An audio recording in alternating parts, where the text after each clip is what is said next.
Hello there, Tolkien fanatics. Welcome back. I am here today with another Community Connections outreach video.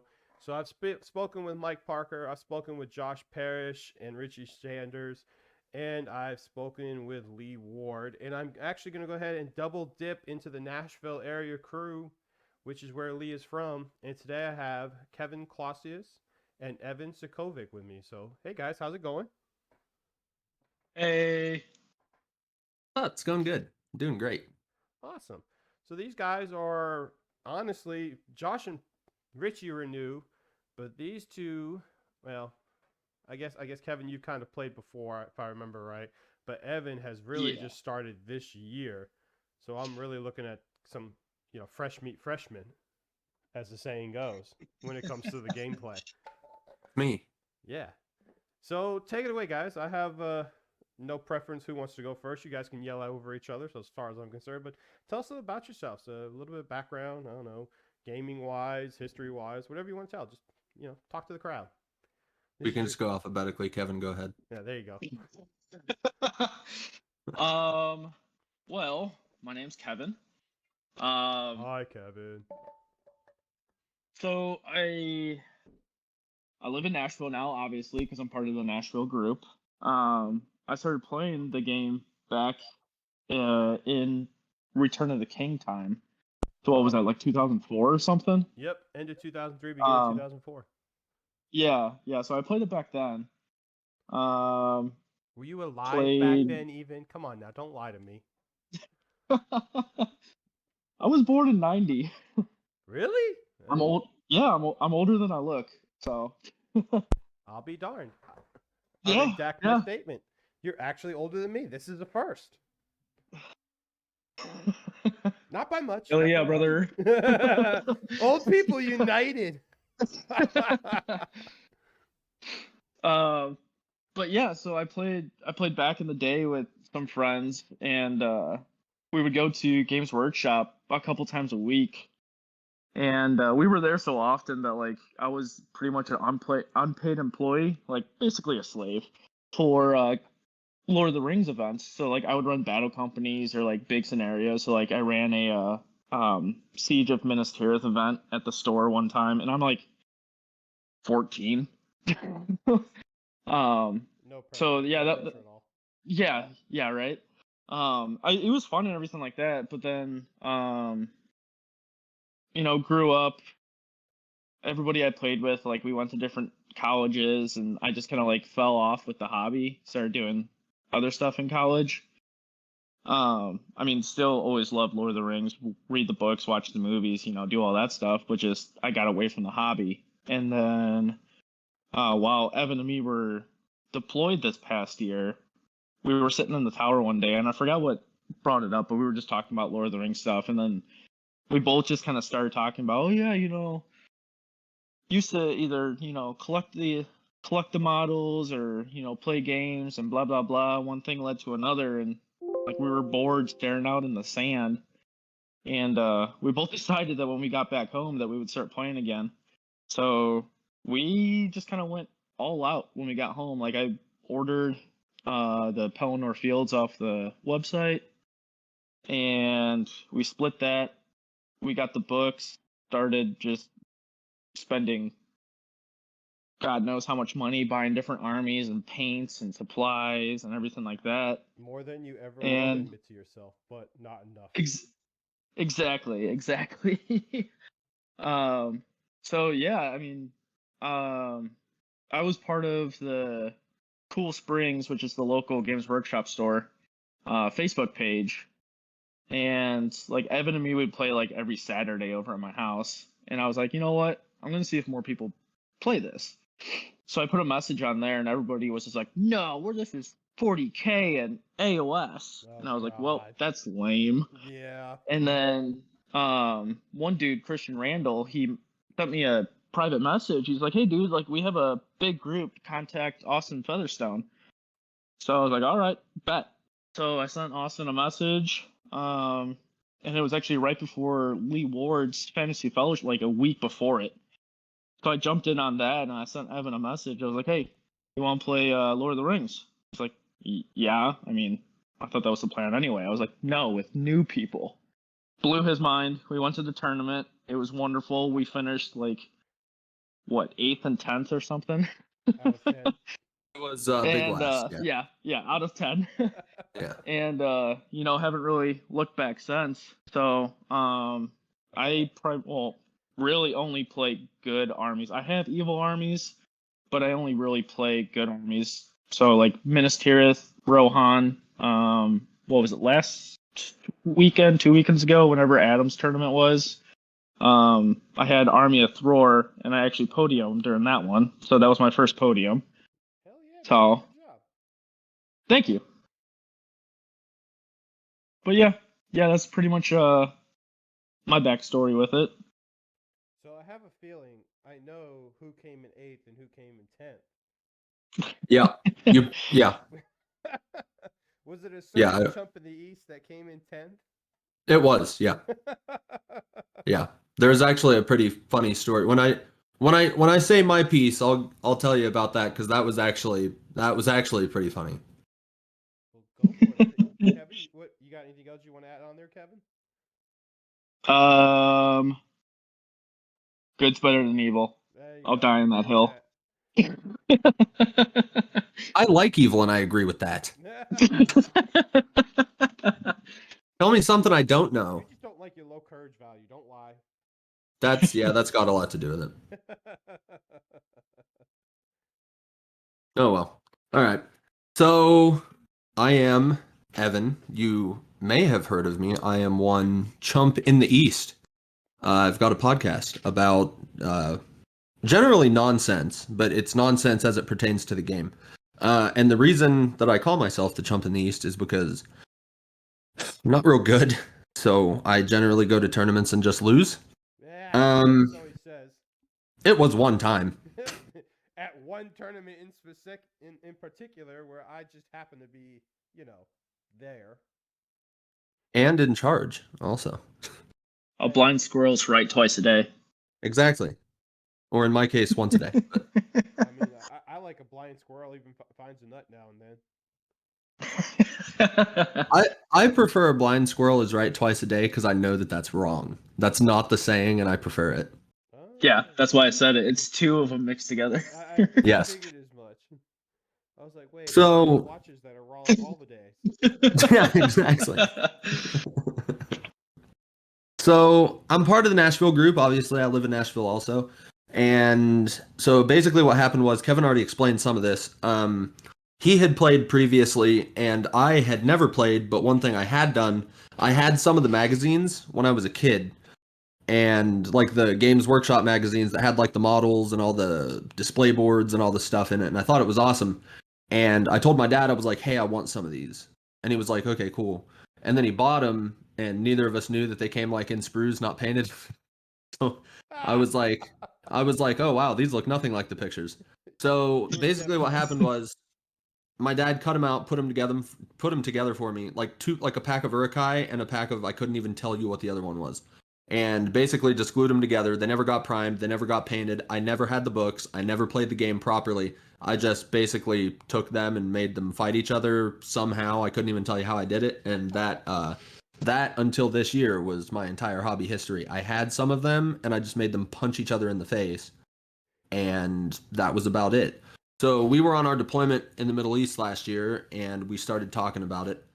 And when we got home, Kevin, like he said, bought the Pelennor Field starter kit. And we split it. He took the good, I took the evil, and the Army of the Dead, which is still sitting in the closet, not painted, maybe one day. Wow. And yeah, I don't know. I like them. I think they're cool, but I've just bought so many things now that there's just a backlog like you wouldn't believe for someone that's only been doing this since January. So I started painting and basically have not stopped since around New Year's. And before I started buying a bunch of stuff, I just played with Kevin's models or my own models that at the time were unpainted. And I was super hesitant to get into the game because I was really, really super, super bad. And mentally, I think with a lot of things, it's possible to think that you can just go into it and at least be okay. Like, not good, but not terrible. And in this game, that's simply not the case. I almost do not believe that anyone has just picked it up and been good unless they had prior tabletop game experience, which I didn't. Even And so I decided, I was like, you know what? It's fun. I like it. I don't care. I'm just going to do it. So I bought all this stuff, all these different armies, all these painting and modeling supplies and stuff, and really just dove in head first. And one day, it was like, it couldn't have been, I think it was like Thursday or Friday. And Kevin sends me a text, and like he said, we played every weekend. And he was like, "Hey, you want to play Lord of the Rings this weekend?" And I was like, yes." And he was like, "Yeah, but like not with me." And I was like, what kind of question is that?" And he was like, "Well, he had told me he was in contact with people in a group." And at the time, I still sort of didn't care because when he told me about the group, he also mentioned the word tournaments. And I was like, there's no good way that can end for me. And so he texted me on like a Thursday or a Friday and was like, "Hey, just go through, here's the models I have because it's Fantasy Fellowship. You're not going to be able to use any of your stuff because I didn't own a good model yet." And I was like, "Oh no, okay." So he sent me a list of the stuff I could choose from. I made a list, had no clue but I barely knew how to play, let alone how to play with things that I wasn't familiar with. And I was just like, "Yeah, sure." So the day the tournament rolls around, we go to it. I did awful. I didn't kill someone until the last game. Finished in big last place. Had no clue what I was doing. Didn't know how to use spells. Didn't know about any of the special rules. Had no clue what I was doing. And ever since then, have yet to miss a Nashville group tournament. I have gone to a tournament in a different state. And one time it's gone well, but every other time, I'm to the point now where I guess I'm not bad enough anymore to win Wooden Spoon, but I'm not good enough most of the time to podium, so I just kind of hang out in the middle and don't go home with anything, because I also don't win Best Painted with the exception of one time. So I just kind of sit there sad because I have to go home with negative 10% trophies. I almost liked it better when I sucked real bad, because at least everyone got to clap and laugh at me for getting the spoon. But I made the fatal mistake of getting 0.6% better, and now I can't even do that. But the one good thing I did do, Jason here TO'd The Ring Goes South this year in the Charlotte area of North Carolina. Me and Kevin, Lee, and John from the Nashville group all went to that. And I somehow, still haven't figured it out, somehow managed to come in second place with my Azog's Hunters list. So that's the one good thing I've done. The new joke is I think it was like a week or two later, we then had a tournament in Nashville, and I finished in next to last.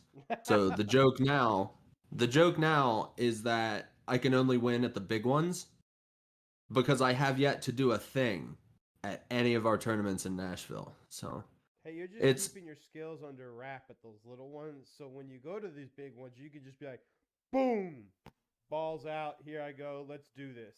You know? apparently, if that's what's happening, it's by accident. But it's been really fun. I started a podcast, bought a fancy microphone, and I basically just talk about the game from a new person's perspective. And if you listen to the podcast, you can actually hear me learn more about the game. Because I know when I first started, I wouldn't touch strategy or anything like that. And then now, in more recent episodes, I actually touch on strategy and different ways to use different units and courage values and synergies and stuff like that. So if you listen to the podcast, you can basically hear in real time me learn the game better.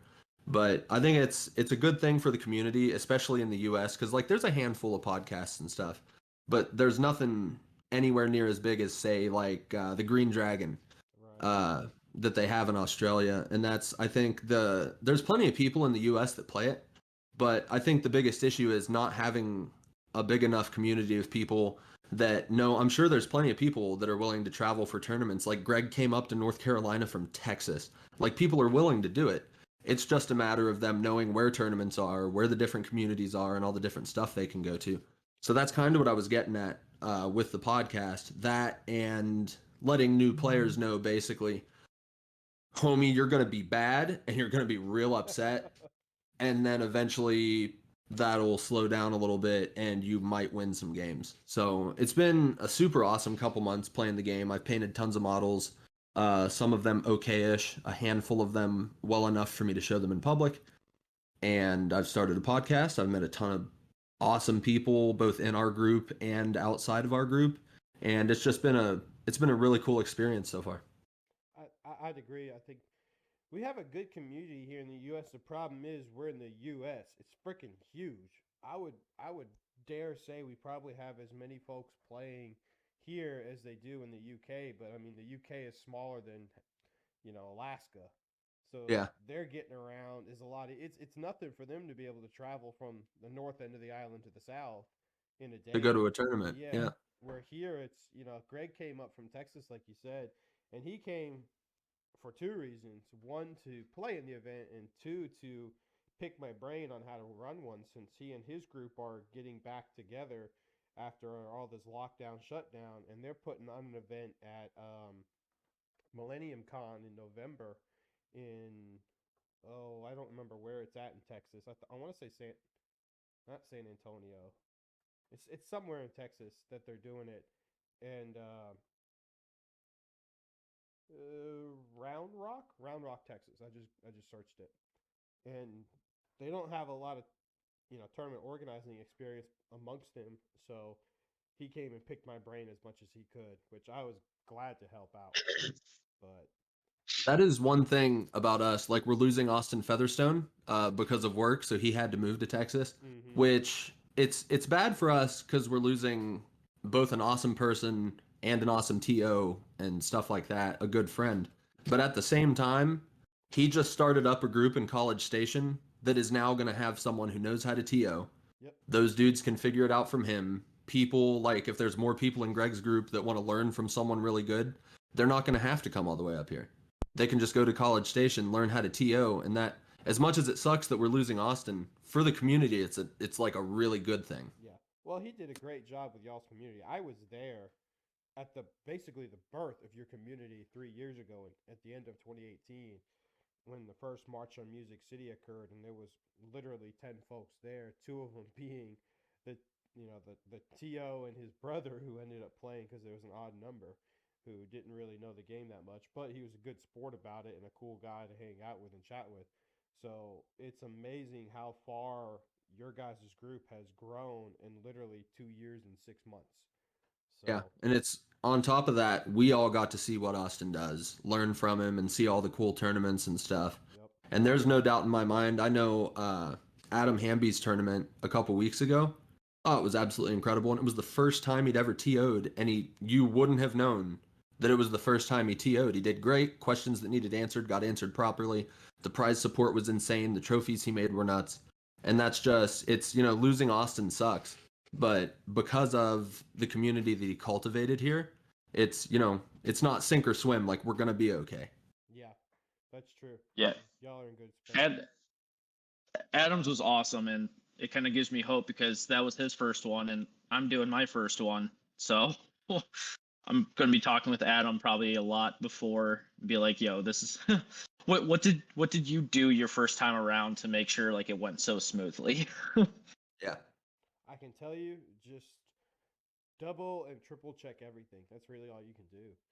Just have your plan in place. I don't know how you guys are, but like me, when I'm a planner, I start planning things well in advance. I mean, I've already told you guys I've been thinking about when to do Ringo South next year if I do it, and I've already kind of got some dates locked down. But just plan it. I mean, the great thing is your community has these little events throughout the year with the larger ones sprinkled in. So you have in 6 months you'll have like six guys to talk to and discuss with on different ideas and topics. Yeah, yeah, that's very true. I'll get I around mean, to and it. like everybody runs stuff, so like Adams ran one, John's ran a few. Mm-hmm. I mean, I can always reach out to Austin. I can talk to Lee, talk to Ian and Ezra. Yep. Like, and that's just in our group Yep. alone. I think it's great. Like I said, your guys' group has really grown up. It's kind of, I kind of feel a little jealous because over the last 2.5 years, you guys have exploded, and unfortunately, the scene where I'm at has kind of slowly dwindled and died. And COVID kind of really put the kibosh on all of that. So I'm glad y'all are still going so strong and so well. Y'all just need to come on over. Hey man, I ain't moving for work.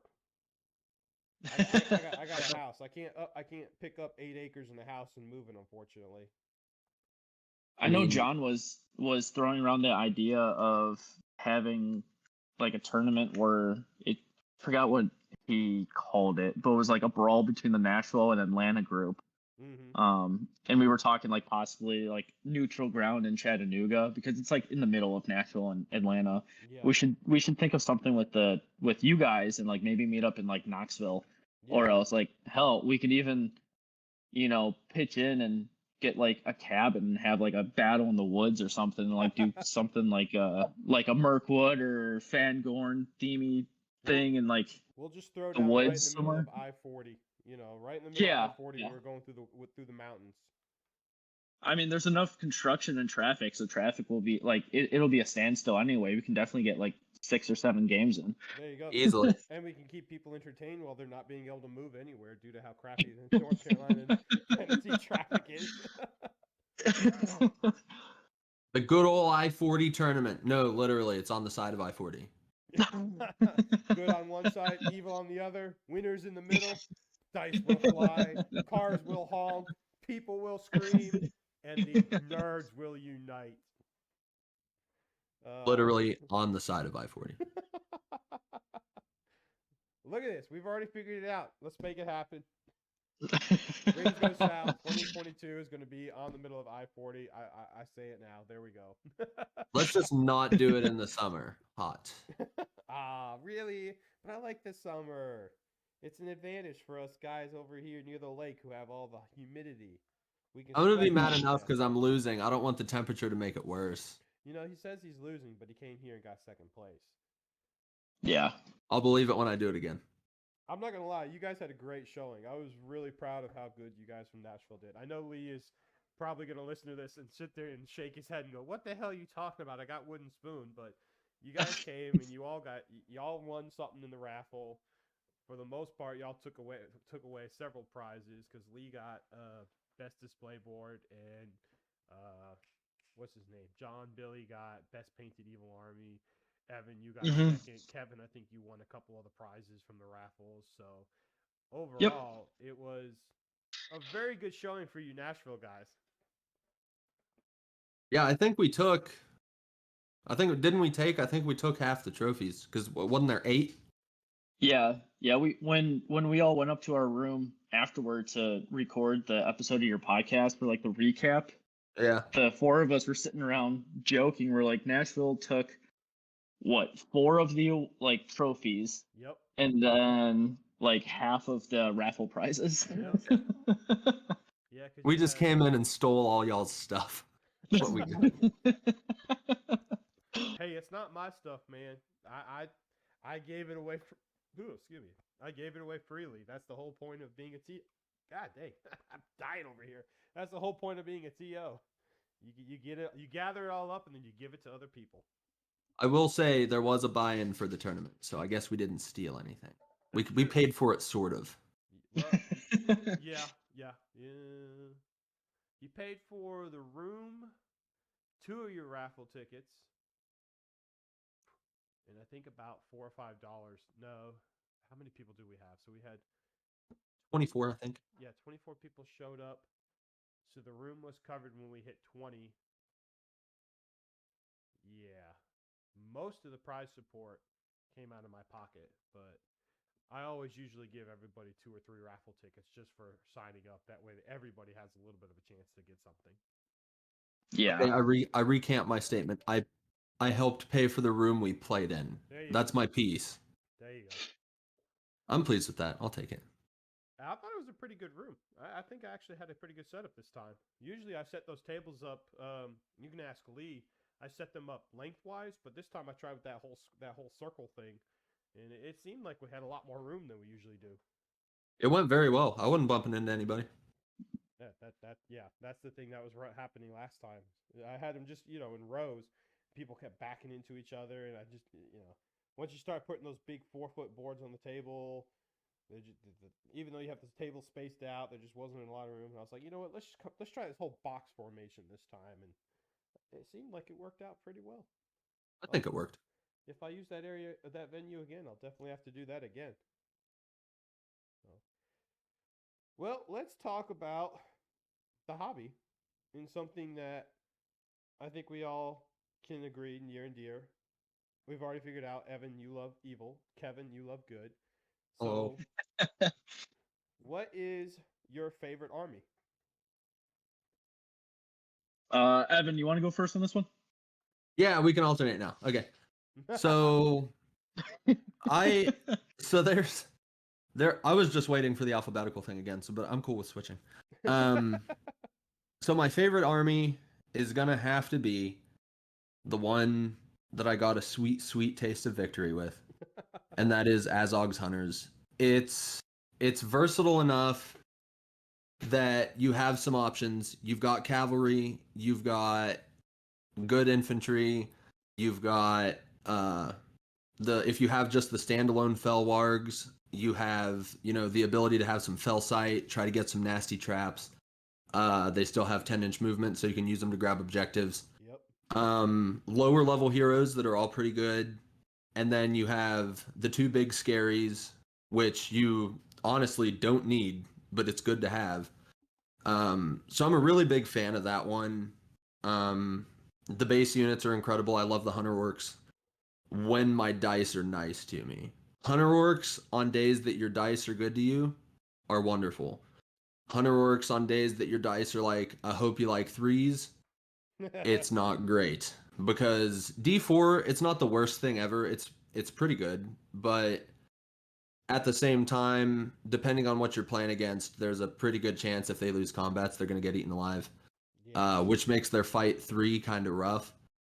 But I know, especially at RGS, I rolled very well all day, and really the only time that the fight value being low became a huge factor was my first game against Evan, who was dwarves and had much higher fight value than me. I know the only reason I won that game was because of sheer numbers and a little bit of decent strategy, and because I don't believe I broke him that game.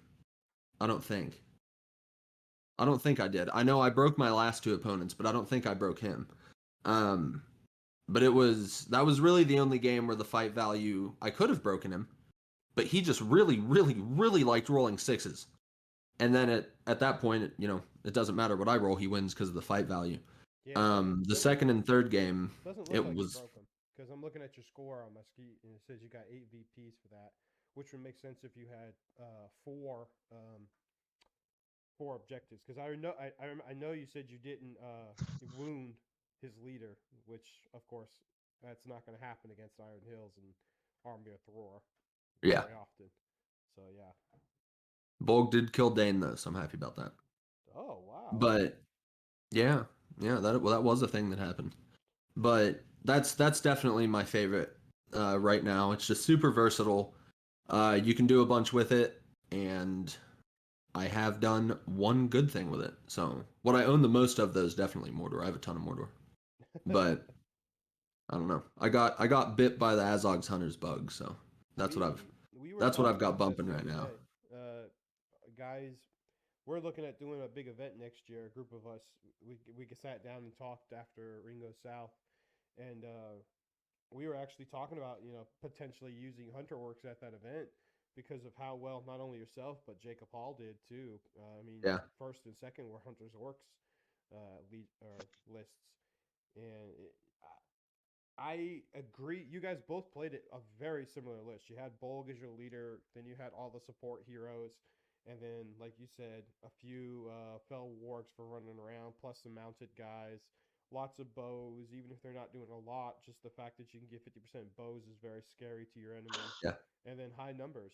So as long Yeah. as you like you said, your dice like you gotta hope your opponent's dice don't like them too much if they've got higher fight Yeah. value. Because if they're rolling Yeah. hot 6s all day, I had that happen.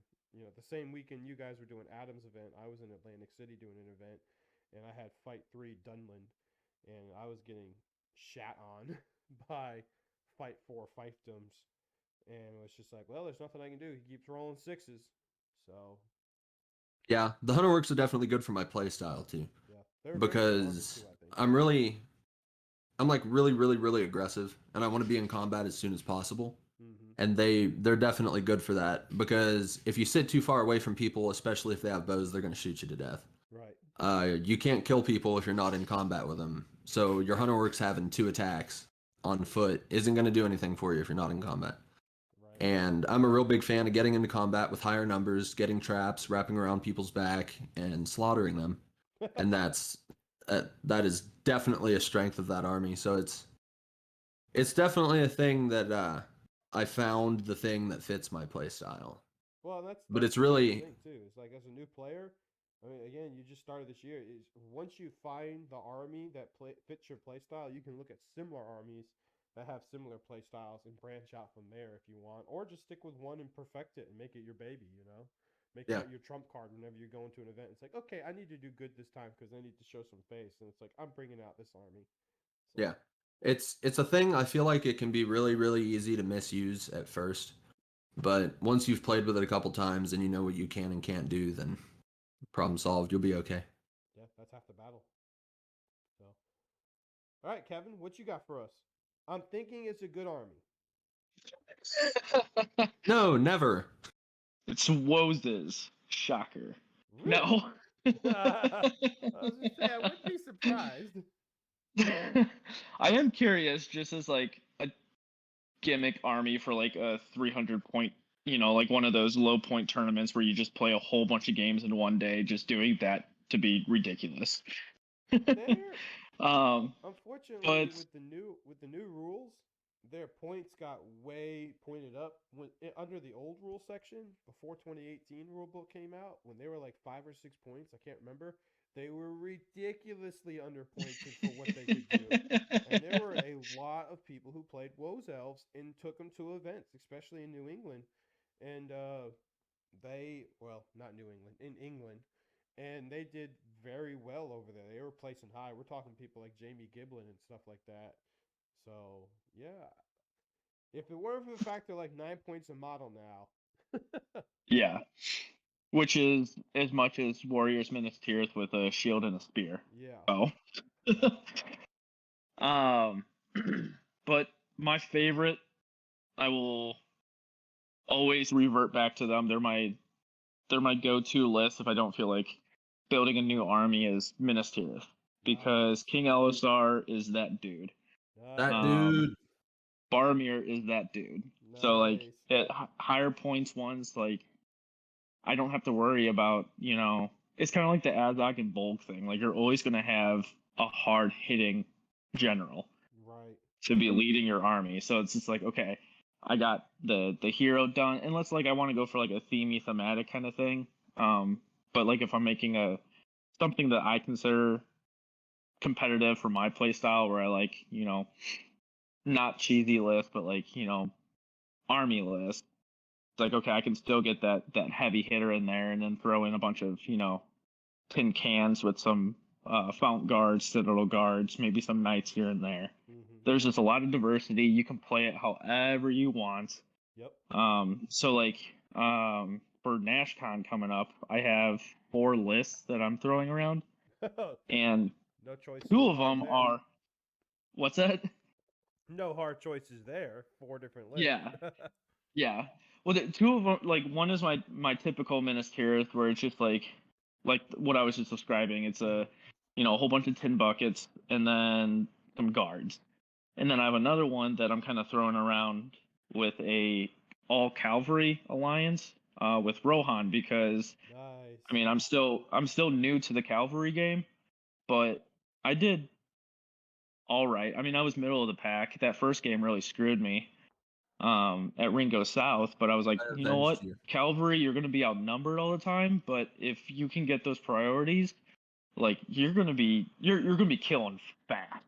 Yes. So one of the lists is like a themed 4th age, all mounted. So I got 2 cheesy leaders with King Elisar and Eomer, both mounted, and then Faramir and Eowyn mounted with just a mixture of knights, royal guard, and riders of Rohan. That So sounds really cool. And NashCon, Yeah. for people who are listening to this going, wait, you're going to have like no troops. NashCon's actually one of the events that I'm kind of really looking forward to seeing what people bring. It's an 895 point event due to that is Hmm. the total number of pages in the Fellowship and the Two Towers books combined. So I think that's really cool because Aragorn LSR is pretty expensive, so is Aomer, but at 895 points, where normally you would take an LSR and just be like, okay, now I got to get like a medium tier hero, like a Huron or something in there for less than 100 points, a budget medium tier hero. Now you've got those extra points where you can take an Aomer at like 120 and be like, now I've got two ass kickers in this list. So Yeah, I it's like that. I two of think that's the pretty badass, y- man. yeah, it's two of like in my personal like tier levels, it's two of the top tier best good heroes. Yes. Like Aemir is like he just goes off. I've never had a bad game using Aemir. And then I mean LSR is LSR. There's no need to explain him. No.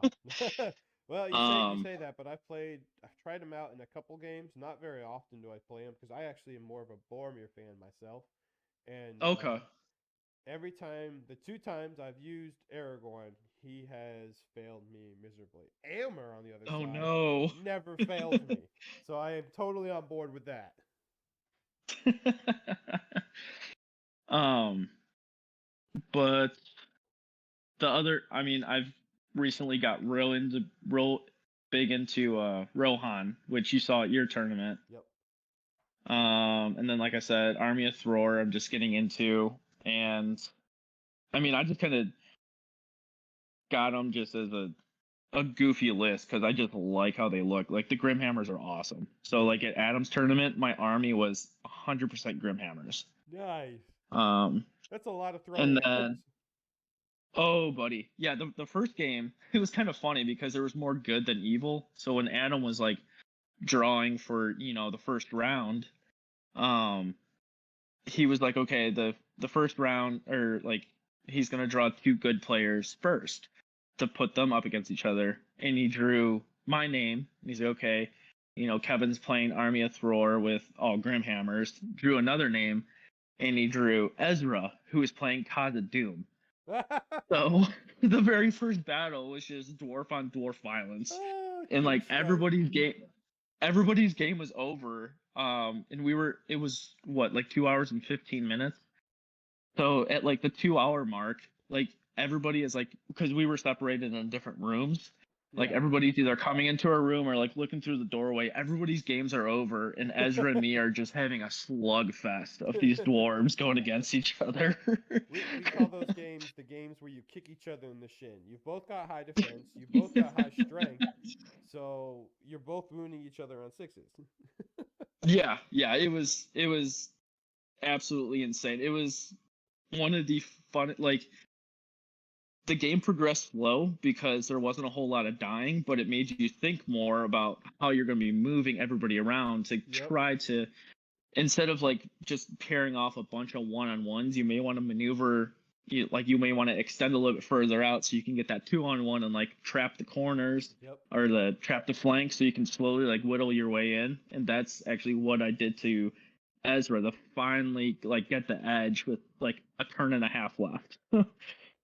um That's crazy. That's a crazy matchup. so yeah, that was fun. And then um I'm not sure if you follow me on Instagram, but I know I sent Evan some pictures. I recently just bought a whole mess of Numenor that I am painting, and I have some custom bases for. Um, and nobody plays Numenor, and I really like them. So I was like, you know what? I'm gonna be that guy. I'm gonna be that dude who brings in an army that nobody plays.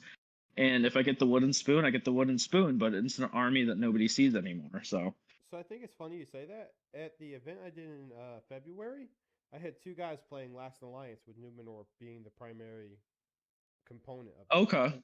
it. So Yeah, so the one I have is it's just pure Numenor. So two named heroes, so it's gonna struggle. But I don't know. I think they look cool. they They're fun to do. paint. They do. So The sword and shield guys definitely are showing their modeling age, but the Oh yeah. spearmen and the bowmen are just beautiful models. There is absolutely nothing wrong with them in my opinion. And it's funny, I got unfortunately I got laid off at the end of last year, as you know a lot of my followers will know, but I don't know about you guys. And I kind of bounced around a little bit from job to job, and I had a week off. And during that 1 week off, I built I assembled, based, and fully painted all 42 models in my Numenor army. Because I was Nice. like, you know what? I really want to get this Numenor army done. It's just sitting here. I thought about it. We had just done great battles of Carolina, so I just seen both guys who were playing Last Alliance, and it just really inspired me to get it done, kind of like you're talking about. I was like, really cool to see people play these that you don't see them very much. And then I got to actually see Hmm. one guy play it in an event in May, and I actually played against him and beat him. So I felt bad about it, but I was like, well, now I kind of know how they work. So I'm not gonna lie, I'm coming to Nashon too. Numenor was one of the armies I have been considering to play.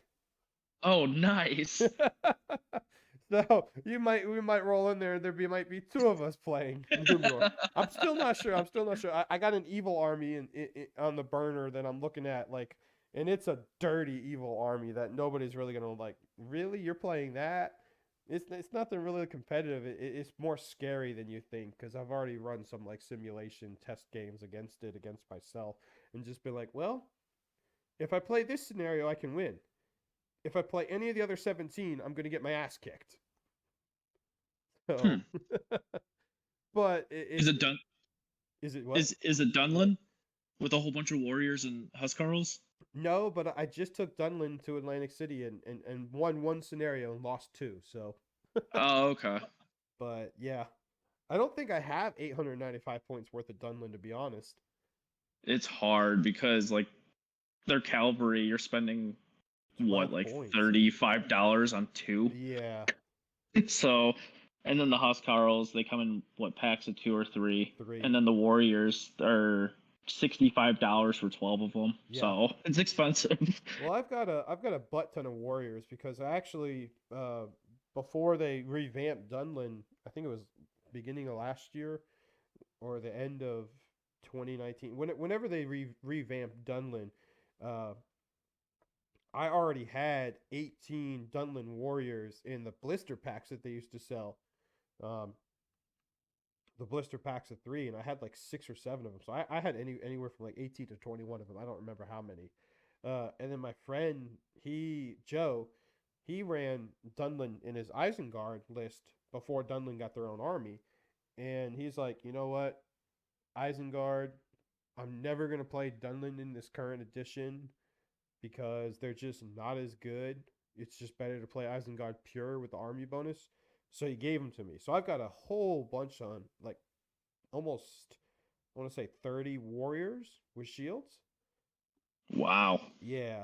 But they're still super cheap. So to spam them, you need a whole lot because their Yeah. heroes are so cheap. The chieftains are 55 points, Goroth and Frida and even Thryden. They're all cheap heroes. So you just need a lot of them. Thryden is a monster. At Oh, I wish the he was for me. 150 point tournament that we did right before RGS, because it was one, like, you made a good and you made an evil army. So I had Dunlin with Thryden on horse, and I think in the what we play 7 battles, I think he averaged like 4 to 5 kills a game. Like That's he was the awesome. only one killing anybody, but he was just going off. That's awesome. Well, mine never does that. In the first 2 games, actually, in all 3 games I played in Atlantic City, every time I tried to do something with them, I'd do a heroic combat, rolling against 1 or 2 guys, throwing my 3 dice. I roll a 4 high. My opponent would then roll a 6. I'd banner. I'd banner one of my other 2 dice from like a 3 or 2 or whatever to a 3 or a 2 or whatever, and then promptly have to spend both points of might. So I'd spend all 3 might in one turn just to get a couple kills. so I could roll him in to get a couple more kills against infantry, because I didn't, I just didn't want to risk him getting dehorsed or wounded by, that's my leader for Legendary Legion, the Army of Dunlin, and you just don't want to give up an easy leader wound right there in like the first turn of combats. So Trident to me is a freaking chump, but the Warcry thing is amazing. I love the Warcry special ability. So, but no, I cannot take 895 points worth of Dunlin to NashCon because I don't have it, and to get it would probably bankrupt me, and my wife would kill me. I mean, I almost went bankrupt just getting what I have. Oh. All right. So back to pointed questions. You guys talked about your favorite armies and gave good reasons why, I think, all around. By the way, I love Rohan, Kevin. I have won several events or podiumed in several events playing the Legendary Legion of Thaden's Riders. So me and Rohan, me and Cav, I get along with them. I'm not saying I'm great, but I've got a few tricks and a few skills. Yeah. They're good. Underrated because they're kind of squishy with D5 for the normal guys, but they're so good. Like they're fast. Everybody shoots when they're mounted. It's definitely overlooked. I agree. Excuse me. So we talked about favorite army. How about hated army? What army is your nemesis? What army have you gone against that you're just like, oh my god, why do I have to play this? It's killing me. Give me what you got. Oh.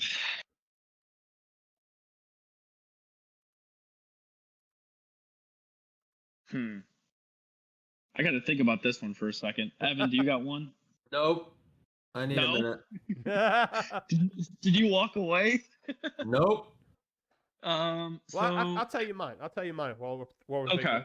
Because this conversation, if you guys have questions, by all means, throw them back at me. We're just open for them. My hated army, and this is one that I always look down upon, but every time I play it, I always do so poorly, and I don't know why. I guess it's because, like I said, I look down upon it, so I totally underestimate it. It's the Army of the Dead.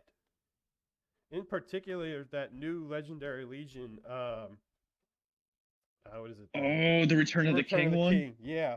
Because to me, it just doesn't seem very good. You're talking about a lot of strength 3 guys that are slow moving and blah, blah, blah, blah, blah. Even if you do get a couple, Riders of the Dead, because they're so expensive, not only to buy, but also to, purchase for in-game, it just always seems like a very low numbers army that's not going to do a lot. And then I play it, and I presently get my ass whipped every time. Except for one. The one time I actually did kind of good against it was at 450 points, I played it with Corsairs. And just because of the fact that I could get so many Corsairs at 450 and the fact that he only had, I think, like 13 models was the only reason I did good. But yeah, just Army of the Dead. It really... Every time I see it, I'm like, oh yeah, Army of the Dead. I'm going to do good against it. And then I go on and play it, and if I'm not getting tabled... But I sure as heck am getting my butt whipped. So that's one of my least favorite armies to play against. I wouldn't say I don't really hate anybody because it's hard to hate a guy for playing an army that he's having fun with. Yeah. Hopefully they're having fun with it when they build it. There are some people who build armies that it's just like, why did you take that? I would say actually, like one that when I see somebody on the other side of the board start pulling them out, I don't hate them by any means. They were actually the first evil army I ever played, and I loved them. So if I ever did switch to evil, they would probably become my primary. Is Isengard. Really? Because because I mean they have the high fight value. So when I take my tin cans, like if they roll a 6, like fight's over, I'm done. They got strength 4. So that D6 that I would have, with the warriors, with shields, it doesn't mean anything. So it's still 5 or 6s to take a wound off. They get the pike support. I mean, you have to have basic knowledge on, placement, but you can easily have 3 dudes in on one fight at a minimum. Yep. They're hard hitting. They're D6, so they die slow against strength 3 guys Yep. like I play with. It's a good army. I'm not, like I said, like they're probably my favorite evil army, and if I were to play evil, it would be them. But if I see somebody on the other side putting them out, I'm like, oof, buddy, this is gonna be a rough one. I won't lie. Before the new rules came out, Isengard used to be the bane of my existence, because under the old rules, any hero could do a heroic strike. So this one guy would play, and all he would play with literally was I think he had like one named hero, and that might have been Lurtz. No, it was Saruman. He always used Saruman. And then the rest of his heroes were just no-name captains. And those no-name captains upgraded with a shield were like defense 7. Shield and heavy armor. Oh my 7. god. Yeah, so you're talking about a fight 5, strength 5, defense 7 hero who, yeah, it's on foot, so he's only getting 2 attacks. But then they roll into a lot of my big heroes, and they were able to strike. So I was in no position whatsoever usually to take them on, because then they'd also throw a couple pikes behind them like you're talking about. Now they're rolling 4 dice in the fight to win, plus a point of might behind it if they're not striking up. It's just like, I could never crack them. Oh no. Did you just cut out? Yep. Uh-oh. Oh no. What happened? I don't know what to do. What? Jason, come back. Can you hear me? Can you hear me? I finally thought of one though. Guys? Uh-oh. Oh no. I can hear you guys. Guys? What the hell, Lee? Did you guys see the message from Lee then? Yes. I just saw Glee. I hear dead people. What the hell, Lee? All right. I was able to pause. I did unpause. So where was I at? I don't even know where I was at. The captain striking up with pike support. Oh yeah, so yeah, that's basically it. I don't know. My bad. I'm feeding my cats right now, so I kind of I guess walk downstairs, and maybe my internet, because I could hear you guys saying, "Oh, we lost him, and I'm like, "What do you mean you lost me? I'm right here. I can hear you." and then I'm like, "What's going on?" And then it says just like, "You have been disconnected," and then my whole thing just restarted itself. I'm like, "Fuck you, Discord! Why do you?"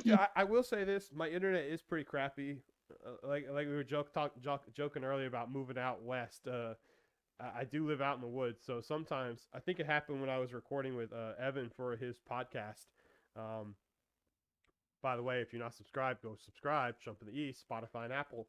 I do know. I'm pretty sure. I think I cut out when I was talking with you during doing that. It's just something where my whole internet just kind of flickers for about 30 seconds, so I lose all connectivity. But no, this was not that. This was just Discord being stupid. But yeah, Makes sense. Those damn Isengard captains that used to be able to strike, I couldn't break through them. I just couldn't kill them. Thankfully, that's no longer a thing. They're still potent at strength 5 and defense 7, but they can't strike anymore. Yeah, thank God. So, Evan, I heard you say you thought of one. I did. So I feel like this isn't the answer you're looking for, but there's no particular army, like an actual named army, that is really all that bad to me. It's to the point now. So like Iron Hill's an army of Thor. It's 50-50. They've beat me. I've beat them. Kevin using Minas Tirith with either Boromir or King Elisar. It's to the point where I can sort of beat that now. He's beat me with Rohan. I've beat him when he was using Rohan. There's really nothing that stands out as something that gives me enormous issues. except for Okay, here we go. Here we go. pause for dramatic effect. Except Da-da-da-da-da. for Beasts or lists. monsters. Yeah, monster heavy lists. So what you're saying is, if you don't like monster heavy lists, I shouldn't bring my Moria list to 895 that has the Belrog and 3 Dwellers in the Dark and 5 um, cave trolls and a Watcher in the Water to NashCon. So At if you do bring NashCon, that, Evan is required to play both you and Adam. well, the thing is, at NashCon, I'll be equipped to deal with it. So, Oh, will you now? yes. Yeah, a little bit. A little bit. Just a little. Yeah, his list is gonna be dirty. Oh, Yeah. I mean, we also said that about the Mirkwood Rangers, and we all know how that turned out. So Well, I feel like that's because we didn't take into consideration the S3D3 thing. yeah, yeah. They're amazing. They And really are. scenarios. But Scenarios, I started the second game, I started as far back as I reasonably could. And then I realized that it was still a terrible idea because the dragon just breathed fire all over me and wiped out an entire warband but one dude. So it was that the scenarios there were kind of my enemy, but no, NashCon I'll be much better equipped for the things that normally cause me issues. So I mean, if you want to bring that, you go ahead.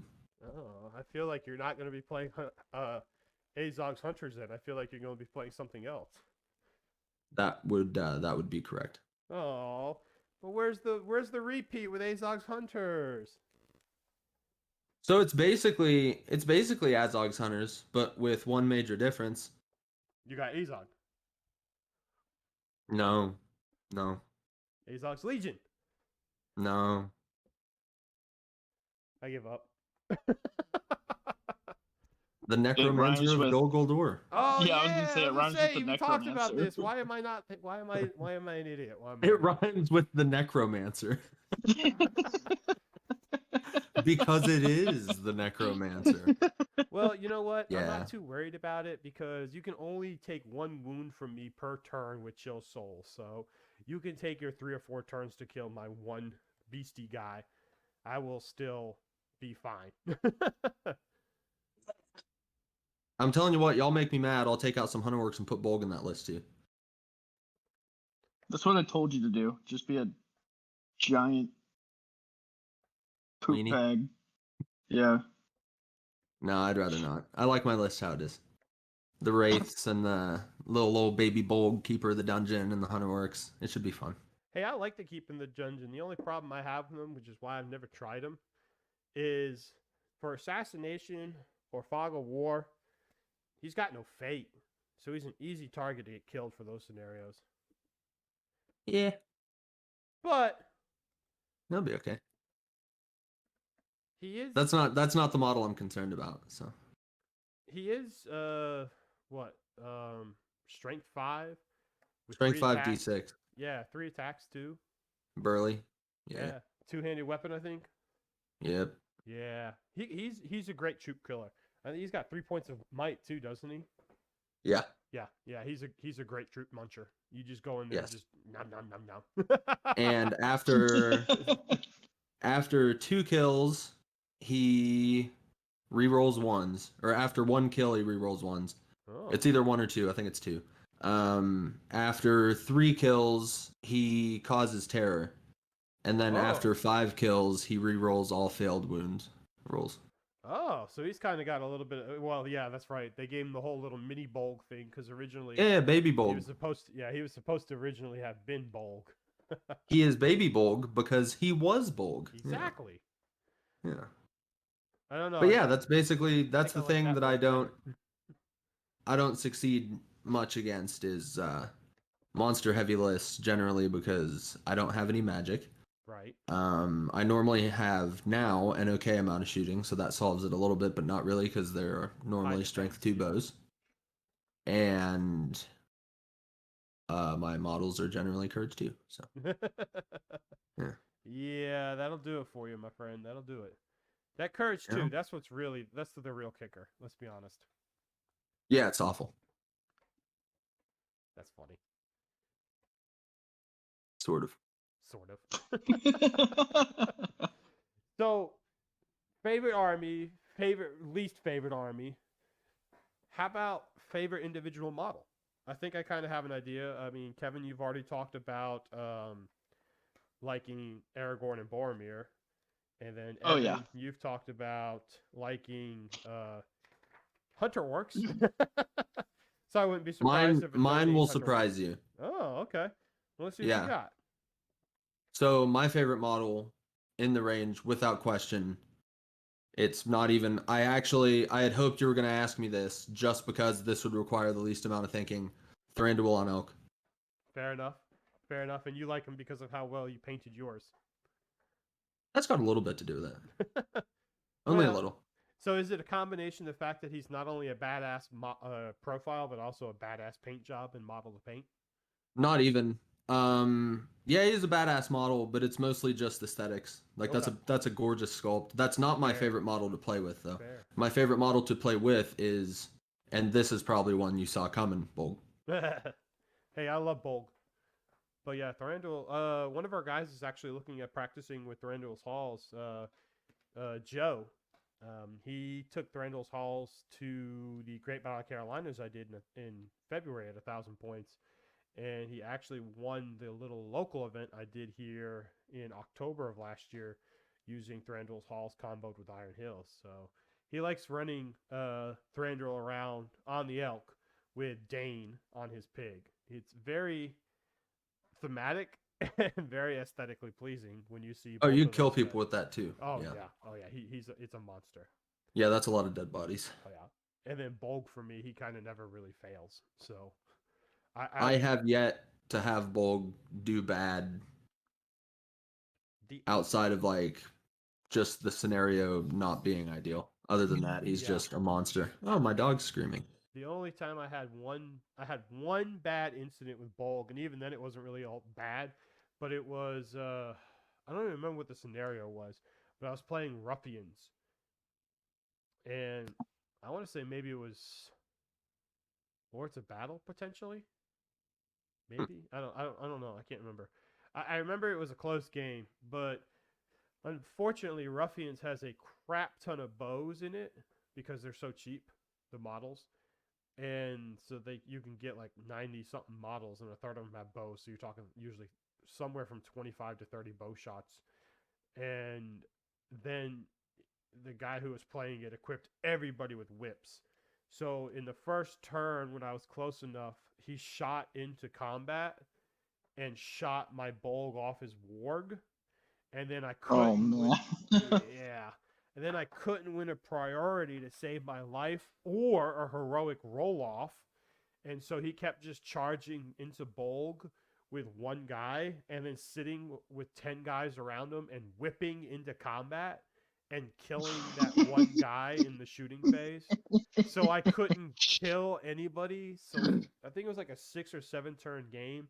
And of those 6 or 7 turns, I only actually got combat with Bolg, like 3 of them. And when I did get into combat, even though he was on foot, he still murdered everything because it's Bolg.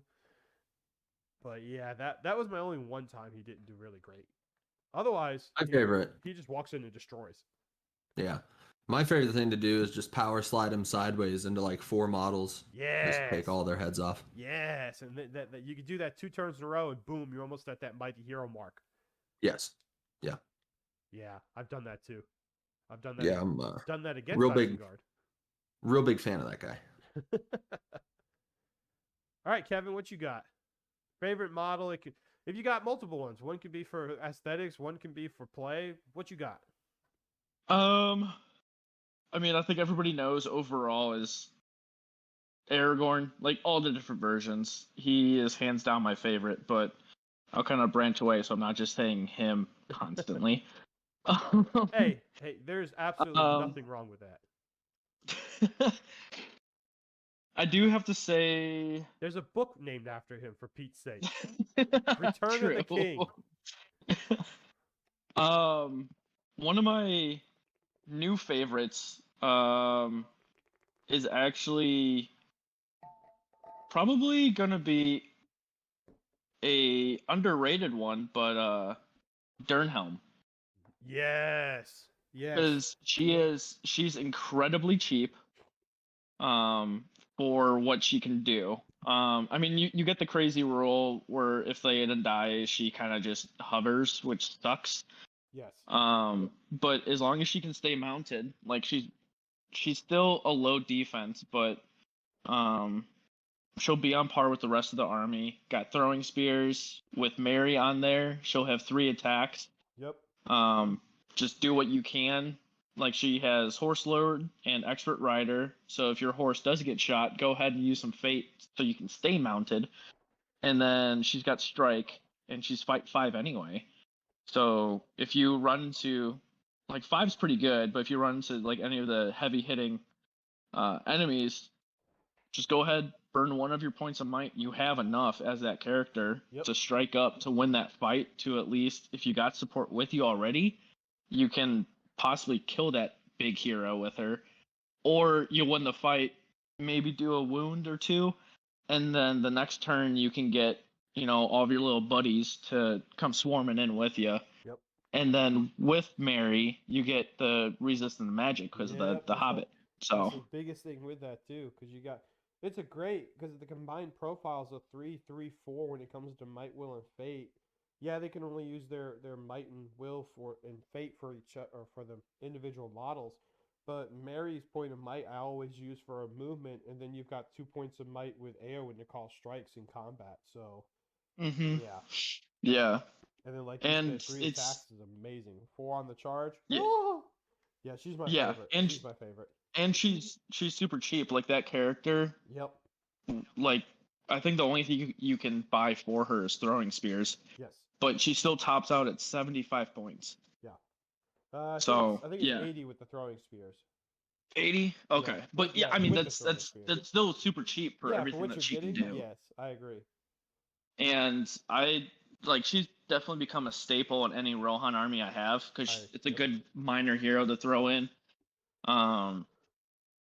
So you get her in there, you get a whole mess of attacks going on your side, and I've just had really good luck with her. I think I've only lost her maybe 1 time in a game, because everybody's like, oh, it's just Eowyn, like I'm not gonna worry about it. Next thing you know, she's killed like 6, 7 of your dudes, and she's running down your flank just causing havoc. So I love comboing her. So in my mind, when I build my Riders of Théoden list, it's obviously Théoden has to be there. He's number 1. Number 2 is Éomer. And then if I have to, like, say it's like a low points value, say 450, I'm thinking honestly Dernhelm for number 3, because then you've got yourself your second 3 attack hero base, including Éomer. So you got Éomer and her, and then so when you're charging in, you're talking about 2 4 attack models if you can get it against infantry. And like you said, for the points you're bringing, and then being able to lead 6 guys, it's pretty good. It's pretty darn good. It's dirty too. And then you've got the fact that she's 2 different heroes, so you do have to be a little careful for some scenarios. But for the most part, like you said, people kind of tend to overlook her. It's like, oh yeah, it's Dernhelm, it's Éowyn. It's like, okay, yeah, it's just Éowyn, and then you charge it against like 3 guys, and it's like, oh well, we're matched up. It's like, nah, man, I got 4 attacks, you only got 3, so have fun. And then I'm fight 5 too. It's crazy to think that she's fight 5, which is amazing. So, oh, your hero's dismounted and they're fight 6? Yep. Okay, well, I'm just gonna strike up. Yep. So now that fight 5 who's mounted that just charged into you is, fight 9 or fight 10. So let's do this. Yeah. They better start praying that they have the ability to strike up and get higher. So, of course, always with my luck, I'll do that and strike lower. So, that's good hero. Yeah, I like it. that.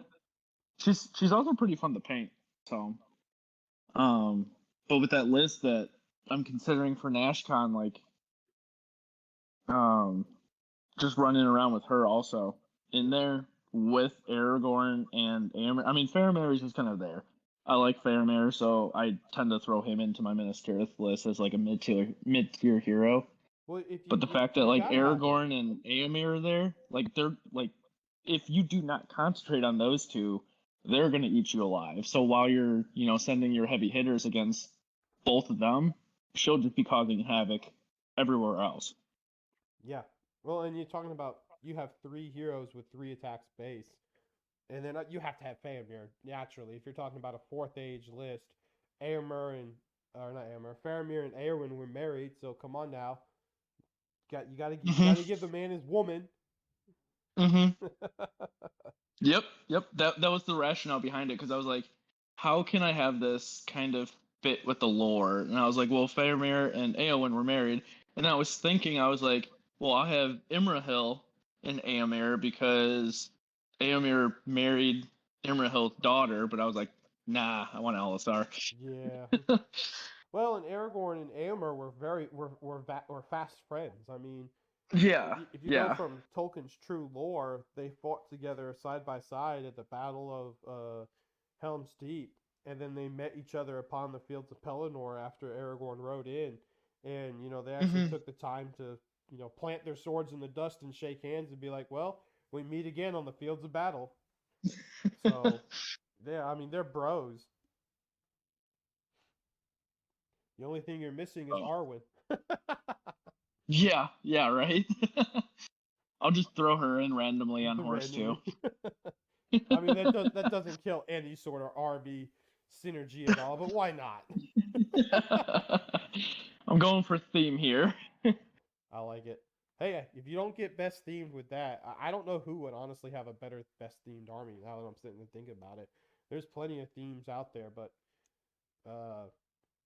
because I know it's what is it? The Two Towers TriStar tournament, so it's all about the Two Towers movie.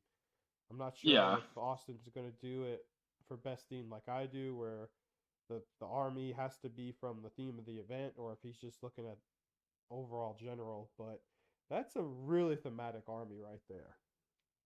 Yeah, and at least for our group, well, I mean, Jake does a lot of themes. Like at the last tournament, he did a first age themed army, which was it was very small, but it was awesome. Like his because he explained his army to me before we played our game, and like he definitely put some thought in it, and I liked it.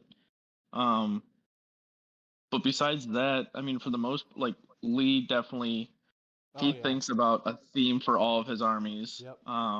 And there's always a story for his armies, and I try to do the same thing for mine too, just because I like the whole immersion part of the Yeah. game. So if I can get immersed with some backstory that I created, then I'm gonna have a lot more fun playing it, whether I win or lose. Yeah, I agree with that. That's kind of the whole thing that got me into the game. Is I started like right around the time you did. So I mean, I already dated myself earlier. We're old fuckers here, but uh, I started in 03, 02 when the Two Towers came out, and it was just cool. I still have it to this day, my original copy, and it's taken a beating, but I still have my original copy of the Two Towers rule book. And that's how my blue book for Return of the King is. It's yeah, all beat up, the pages are creased, the cover's curling in on itself. yeah, yeah. I'm sitting here looking at it right now, and I'm missing part of the binding on the top and the bottom, and it's literally just because of the fact that it's fallen off from how many times I've fingered through it. I mean, I think that was 7th grade when I got that book, and yeah, it was 7th grade, 2002, and I literally spent. We used to do like these stupid weekly like computer. I had this computer class for an elective. We had to do this stupid weekly presentation on like something in technology. So every week when everybody was sitting there talking in the front and the teacher's not paying attention, I would just flip that book out and just read through it. And it wasn't even a matter of like understanding, because 7th grade me at like 12 or 13 was like, oh whatever, just roll dice, higher number wins. That's how you play the game, and that's how me and my friends played. But it was a matter of like seeing these little miniatures on the pages, so well painted and so perfectly positioned and everything recreated, because we all know that the Two Towers it's the iconic. If it weren't for the Battle of Pelennor Fields, it would be the iconic battle of the Lord of the Rings trilogy. And Oh yeah. it got me. It got me. Thematic got me. I was I was sunk. Hook, line, and sinker.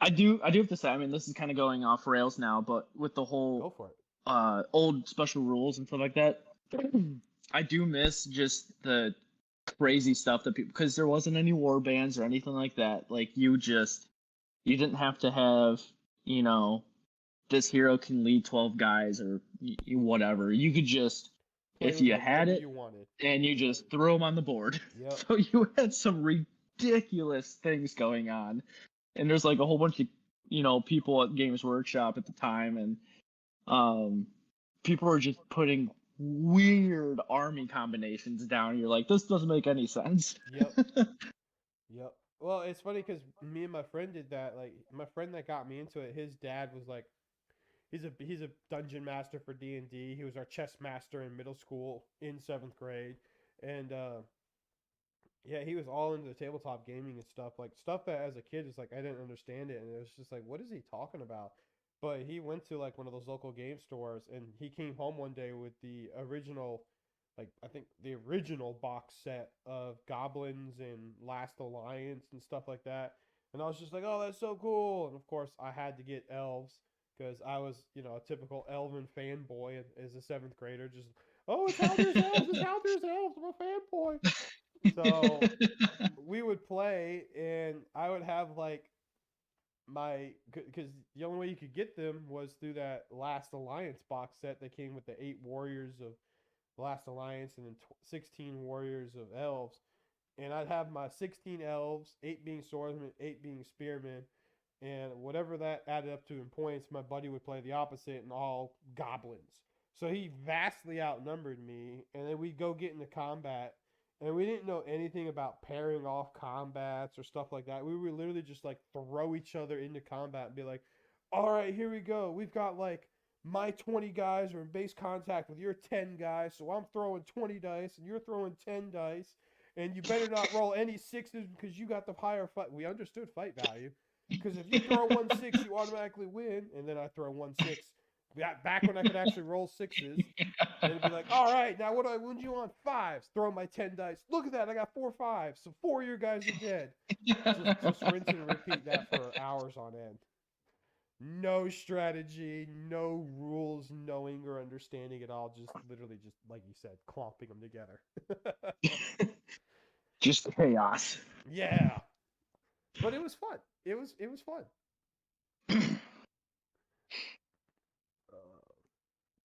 So,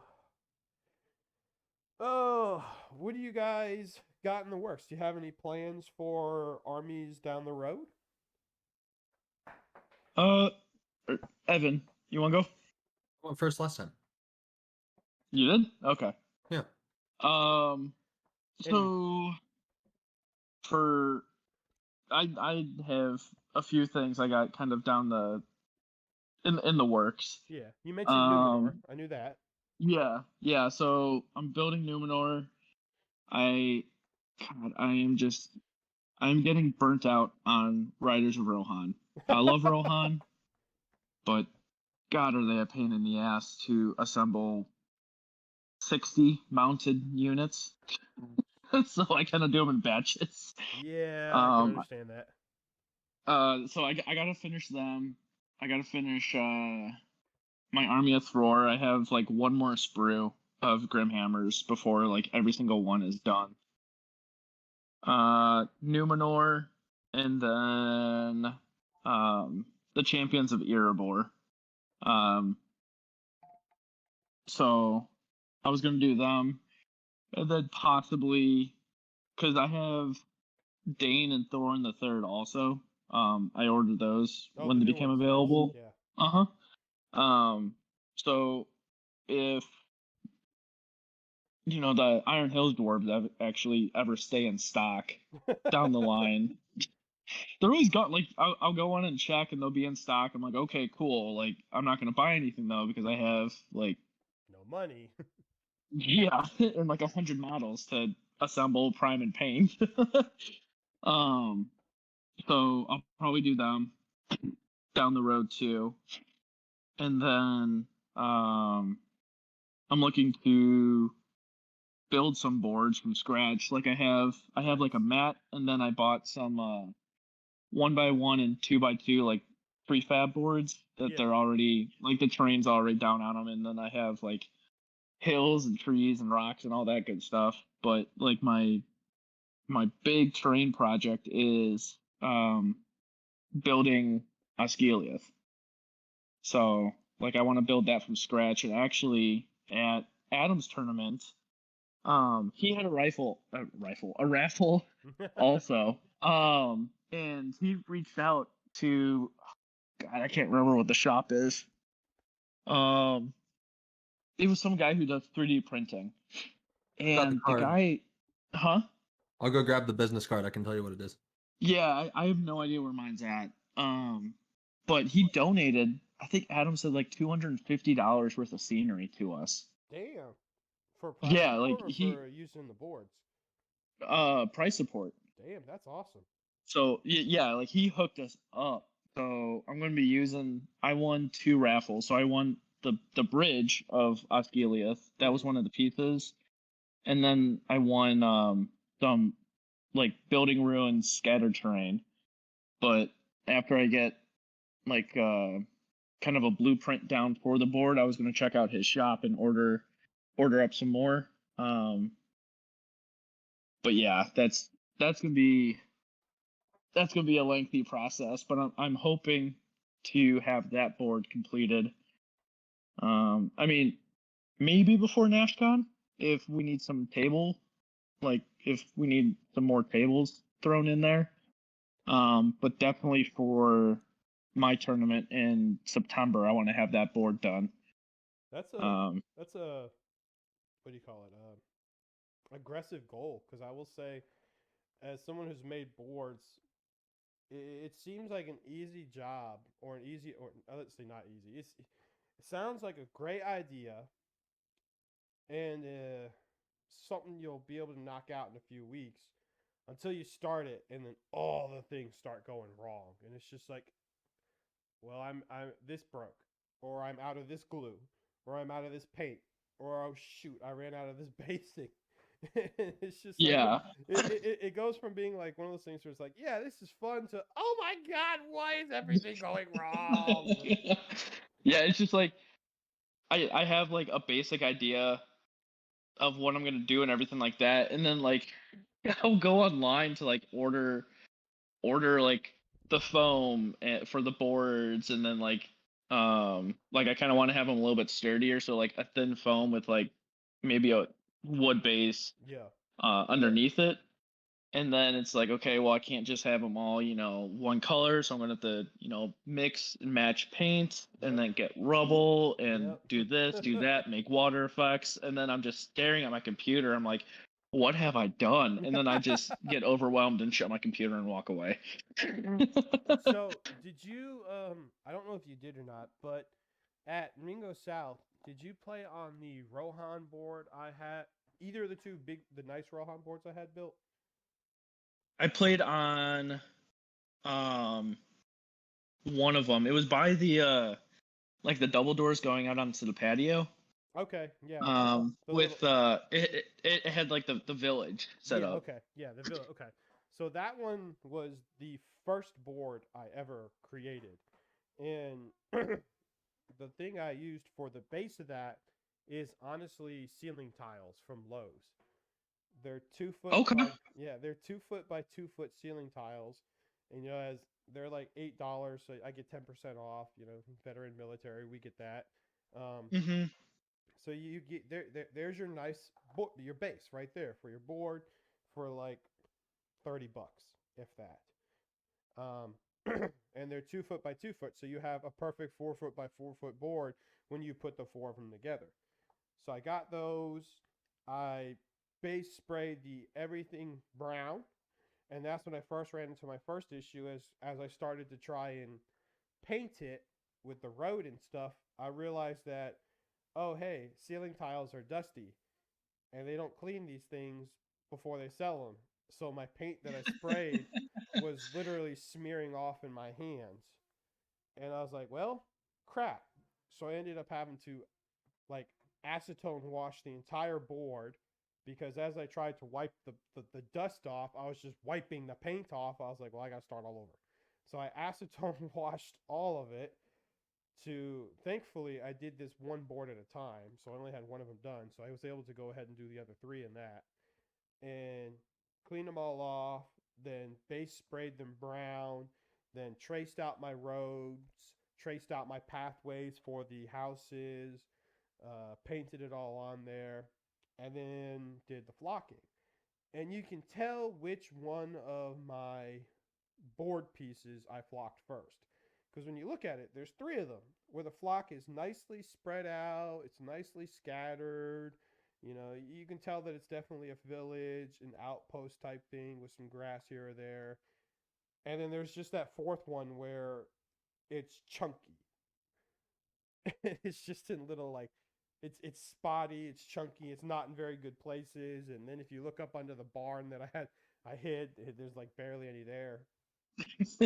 Yeah, I tried to use a spray adhesive and then pour the flocking on, and that did not work. So I ended up having to go a whole different. I had to go a whole different way with that, where I just took Elmer's glue and just squirted it all over, and then used a large paintbrush to spread it out.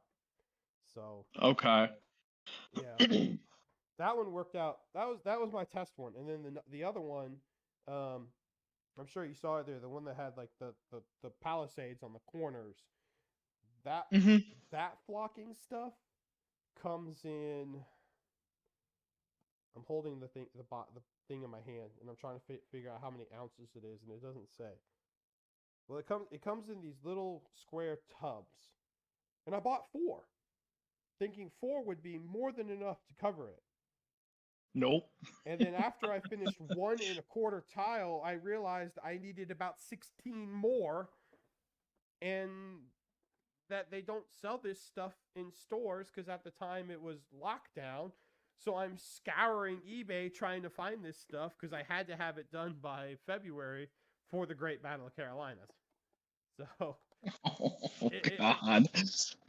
In the process of, I want to say 4 months from the time I finished the Great Battle of Carolinas in the middle of October until the event itself at the very first weekend of February, I built 3 boards. And I got done just in the nick of time with the last one, which was the Brie board.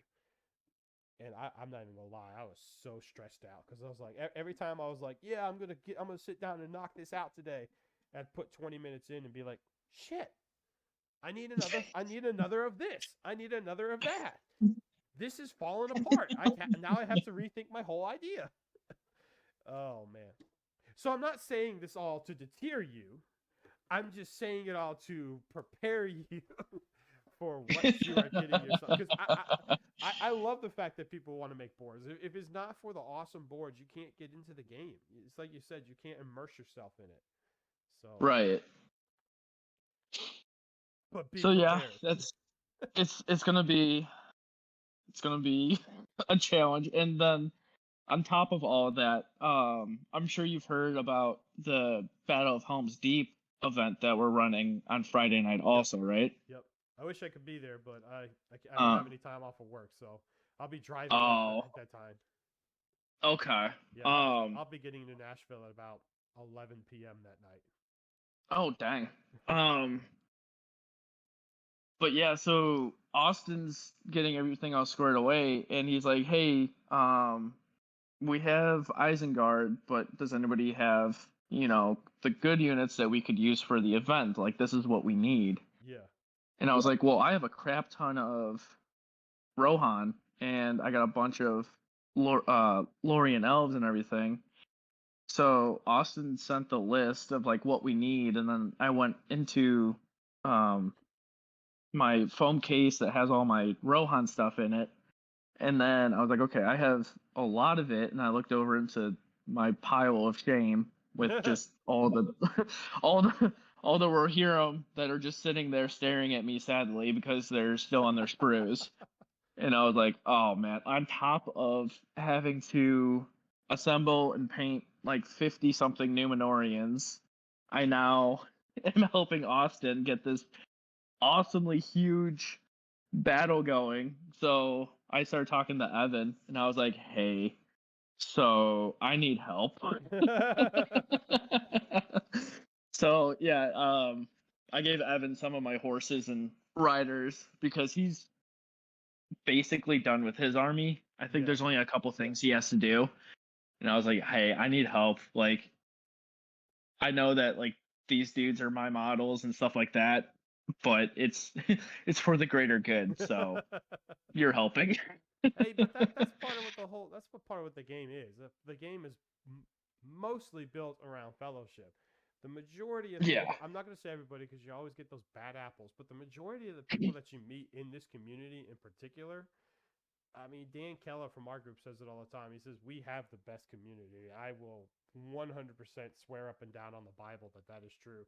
Of all the different wargaming communities out there, I think we are the most inclusive. We don't care what your background is or where you come from or whatever. As long as you love Lord of the Rings and you want to throw down with us, come on. We got models. We'll loan them to you. We'll give them to you. I mean, look what you're doing. You're killing yourself to try and make a board and get models ready so that you can do everything you possibly can to help make this event as good as it can be. Yeah. It's I'll be working on like I'll be hobbying pretty much every day a little bit until it I feel like, but I mean once everything's all said and done, like seeing Friday night, seeing all the models I mean there's a bunch of us that are bringing models in to help Austin like get the Battle of Helm's Deep ready. So seeing everybody bring their models in for like the combined group scenario, that's going to be awesome. And then, you know, seeing all the hard work that everybody put in for I mean 895 points is a lot. Yeah. So seeing all the work that everybody put in for that is going to be just awesome to see. And then everybody has custom boards that are going to be coming in. And then, you know, if I mean, just me personally, if I am able to get the Thosgiliath board done, it's going to be the first board that, you know, I built 100% from scratch. So just seeing that on the board and like seeing everybody from the group playing on it, like that's going to be really cool too. So it'll give you that moment of pride. I'm not gonna lie. Yeah. As someone who does events, who's hosted them and provides boards to other people's events as well, it's like, hey, those are my boards they're playing on. When someone's like, man, this board's like really cool or something, and you're just like, ha ha. Of course, the flip side is always you got someone's like, oh man, what the hell? Why did I gotta play on this board? Yeah, you just like go over to grab like a pop or a water from the cooler or something at the event, and you hear, "Oh man, this board sucks." You're like, "Oh, that was mine." You'd be like, "Thanks, Dick. I hope I can play you so I can crush you." That's funny. Evan, are you still there? Yeah. Well, it's your turn. Maybe. Okay. You've been real quiet, bro. You can interject, you know. Yeah, I have noticed in like interview stuff like this, if it's not like my turn, my mouth's just like, no, I'm good. And I just kind of sit and listen. But I don't have I mean, I've got a closet of shame. So, I mean, there's plenty of things that You really do. Holy crap. Yeah. It's Kevin's seen it. You wouldn't know that I just started if you saw the closet in my hobby room. There is a plastic shelving unit, and it's got like 4 shelves of the 5 that are just models. Like not models out, like stacks of boxes of the models still in the boxes. Yes. Like the only thing I've done to them is take the plastic off. That's it. I know where you're coming from. Yeah, it's horrifying. But I know I finished my last project was the Nazgul of Dol Guldur because I finally got my bases in from England, so I could start on those. The bases for Thorin's company also came in that, so those are are more than likely going to get done at some point. The bases for my Mirkwood stuff to match Thranduil on Elk's base came in also, so that's a thing I'll be able to do. And then bases for my Gundabad force also. So the first thing I did when the bases came in was the Nazgul of Dol Guldur, and the Necromancer was already painted and based, but I just broke him because he's metal. So I just broke him off that base and put him on the new one. Painted up the bases for the Nazgul, painted all the Nazgul, so they're done. And basically the only thing I have to do right now is make sure I get the Rohan Horsey Boys for the Friday night of NashCon done. But at the same time as that, I started last night building my Gundabad Orcs and Gundabad Berserkers for Azog's Legion. So I've got a box of those on their bases ready to get primed. Both my captains done. Did some conversions for the first time actually, because I got the upgrade. I got I think 4 or 5 of the upgrade kits. So I've got dudes with the trophy poles with heads on them attached to their backs. I did some head swaps, weapon swaps, and stuff. So I've spent the last day doing some of that. I've got 1 box of the regular Gundabad Orcs left, and I've done both packs of the Berserkers done. So I'm just gonna, over the course of the next basically 2 months, just do some of those, do some Rohan Horsey Boys, and at some point the Easterlings, because I've had those for a long time, and they've just been sitting there. So I think you bought those before your hunters.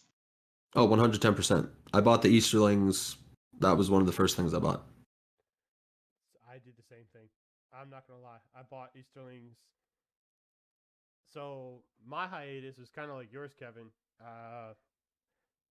Few years less, but I stopped playing in like 08, and then I didn't pick it up again until like the end of 14, right after the Battle of 5 Armies came out. And I was stationed in Norfolk at the time, and I went to a local games workshop that was there in Virginia Beach, and I walk in the door, and the guy's like, "Oh, it's a new person," and I'm like, "Hey, what's up?" And he's like, "40K," and I'm like, "Ew, Blech. Lord of the Rings," and he's like, "The fuck is Lord of the Rings?" I said, you know that book you got on the thing there?" And he's like, "Oh yeah, this game, yeah." And then of course he did his typical salesman thing where he's like, "Yeah, I gotta sell this book, so I'm gonna talk it up like I actually know what I'm talking about." And it was the Hobbit strategy battle game at that time, so I bought that. But I mean, I spent like 2.5 years where from basically like the beginning of 2015 till I got out in 2017, doing nothing but like collecting models and putting them together and painting them with my crappy painting techniques I had at the time, and then just sticking them back in their case into storage cases. I mean, you had a closet of shame. I had a closet of shame followed by a wall of shame because my stuff didn't fit in the closet, so I had to get these plastic little like the storage totes that you get from Walmart. They're like, I don't know, I'd say 20 inches or so, 24 inches wide, about 8 inches or so deep. And then they come with like 3 shelves. Probably about 12 inches tall, each drawer. So I had to get one of those to put my unopened boxes in. And then after I filled that one up, I had to get a second one to put my unopened boxes in, on top of having all the stuff that was in the closet. And at that time, we were living in like a 500 square foot apartment. And my wife was like, "You have too much of this shit. Are you ever going to do anything with it?" I was like, "I do stuff with it all the time. What are you talking about?" She's like, "You buy it and paint it and stick it in the closet. You don't even play with it." I was like, "That is playing with it." She's like, No. She was quite happy when I went on deployment because then I didn't have any more boxes coming in until I got back from deployment. And then you had more. The boxes resumed. So my largest purchase ever at one time was a $1,700 lot I won on eBay. Holy crap. I just got back from deployment.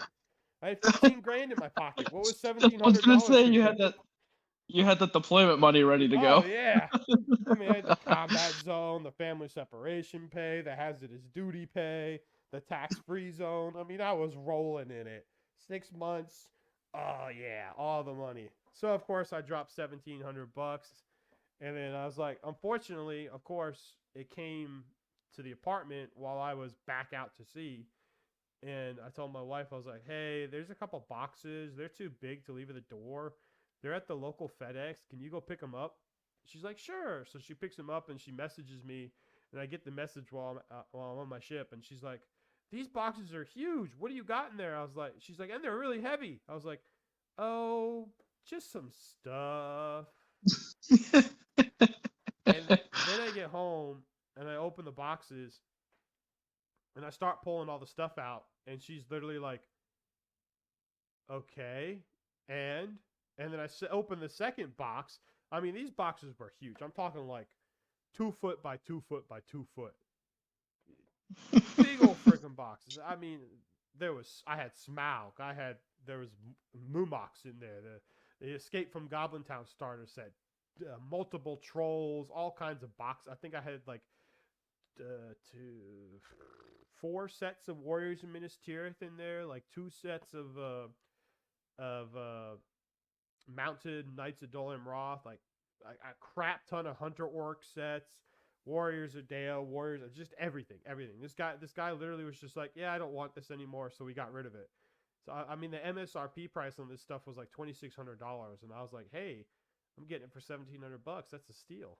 So yeah, she Made off like a bandit. Oh yeah. I didn't even keep but like a third of it. Everything else I sold to back because I didn't need it. So I think I bought it all for $1,700, and I sold stuff online for like $1,000.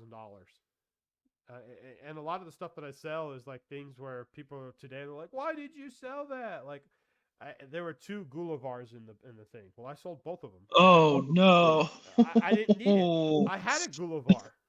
I mean, like I said, I already had a Gulavar, so why would I need another Gulavar? Like Warriors of Minas Tirith. I mean, I didn't need more Warriors of Minas Tirith. I already had like 72 myself. Why do I need like 3 more packs of Warriors of Minas Tirith? Like, I think I'm looking. I actually have a little spreadsheet. I built a spreadsheet to keep track of all this stuff. That's how bad it was. So like the resale price from GW for all this was like $25.82 and 75 cents. I got it for $1,700. He didn't even charge for shipping.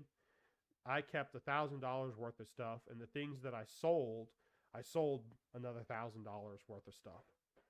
So, as far as I'm concerned, I ended up in the head. But, I'd say. Damn. But yeah, that was my that's my little side note moment of shame for nerdism that I'm not ashamed of at all. I am not ashamed of that. Yeah, I've just got the closet and a drawer. I have a drawer of shame too. Those ones are at least primed in the drawer.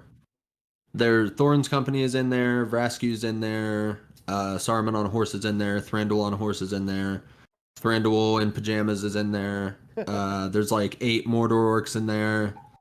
What else? 8 of the 9 budget wraiths are in there. A pack of Palace Guards for Mirkwood, 2 packs of Mirkwood Armored Elves. They're at least all ready to paint though, so. Those Armored Elves, dude. I tried to do a Mirkwood army once, and I remember you had to. The other thing I did is when I got back from deployment, like every month, because at that point I was E5 with 3 years at sea, so my sea pay alone was like $350 on top of getting $1,600 for dependent BH. So I was in good money at that point, and I was dropping like $500 or $600 a month on GW when I got back. I feel that. But those Mirkwood guys, and you had to buy them. I bought them when they came in packs of 3 for $25 a piece because that stupid fine cash. And Ew. I took 1 pack out, and it was the one with the glaives, and I held the model up, and the glaives, both of the sword the ends were bowed so badly outward that it looked like a bow. Literally looked like a bow. He was just holding like this big bow with sword points. Wow. And I'm like, no, I don't want to deal with this. and I put them away and never touched them again. I sold them like last year. Yeah, I just dipped them all in hot water and made it work as Yeah, best I could. I didn't know about that at the time because I didn't have a community to talk to. I mean, they're resin, so they still look like shit. Oh, I But agree. So agree. it's okay. That's how the Gundabads are too. It's like they could be so nice, and they just look like shit because they made them out of a shitty material. So Whenever I play Gundabad, I usually end up playing with the 2 trolls I have assembled and painted, 2 ogres I have assembled and painted, Bolg and Azog because I have them assembled and painted, and then the rest I just supplement with Hunter Orcs on Fell Wargs because I just don't want to deal with having to try and straighten out those Gundabad warriors. I have them. I've got a bunch of them, like 30. I just don't want to deal with it. I really don't. yeah, it's a pain in the ass. It's one of those things that I feel would probably make me quit the hobby.